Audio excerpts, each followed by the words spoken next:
എല്ലാവർക്കും നമസ്കാരം. വിജയാസ് വേൾഡിലേക്ക് സ്വാഗതം. ഇന്ന് ഞാനിവിടെ തയ്യാറാക്കാൻ പോണത് ഒരു മുട്ട ബജിയാണ്. അതിന് നമുക്ക് വേണ്ടുന്നത് എന്തൊക്കെയെന്ന് നോക്കാം. ഇതിലേക്ക് ഒരു കപ്പ് കോൺഫ്ലവർ ഇട്ട് കൊടുക്കാം. നമുക്ക് 1/2 ടീസ്പൂണ് മുളക് പൊടി ഇട്ട് കൊടുക്കാം. 1/2 ടീസ്പൂണ് കുരുമുളക് പൊടി ഇട്ട് കൊടുക്കാം. 1 ടീസ്പൂണ് ഗരം മസാല ഇട്ട് കൊടുക്കാം. 1/4 ടീസ്പൂണ് മഞ്ഞൾപ്പൊടി ഇട്ട് കൊടുക്കാം.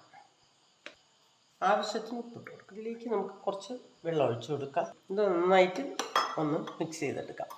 അപ്പം മാവ് നന്നായിട്ട് മിക്സ് ചെയ്തെടുത്തിട്ടുണ്ട്. ഞാൻ മുട്ട അവിച്ച് വെച്ചിരുന്നതാണ്. ഇതിൻ്റെ തോട് കളഞ്ഞ് നമ്മുടെ മുട്ട തോട് കളഞ്ഞെടുത്തിട്ടുണ്ട്. ഇതൊന്ന് കട്ട് ചെയ്ത് നമുക്ക് തയ്യാറാക്കാം. മുട്ട കട്ട് ചെയ്ത് വെച്ചിട്ടുണ്ട്. ഇനി ഇത് അടുപ്പത്തൊരു പാത്രം വെച്ച് നമുക്ക് തയ്യാറാക്കാം. നമുക്ക് അടുപ്പ് കത്തിച്ച്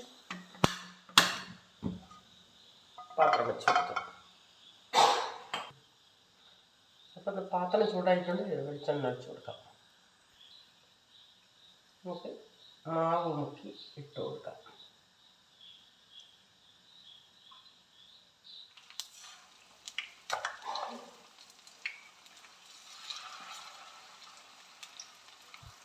നമ്മൾ ഇത് തിരിച്ചിട്ട് കൊടുക്കാം. നമ്മുടെ മുട്ട ബജി റെഡി ആയിട്ടുണ്ട്.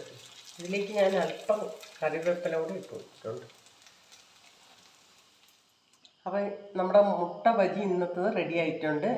ഇതെല്ലാവരും ട്രൈ ചെയ്ത് നോക്കണം. ഈ വീഡിയോ ഇഷ്ടപ്പെട്ടെങ്കിൽ ലൈക്ക് ചെയ്യുക, ഷെയർ ചെയ്യുക, സപ്പോർട്ട് ചെയ്യുക. നന്ദി.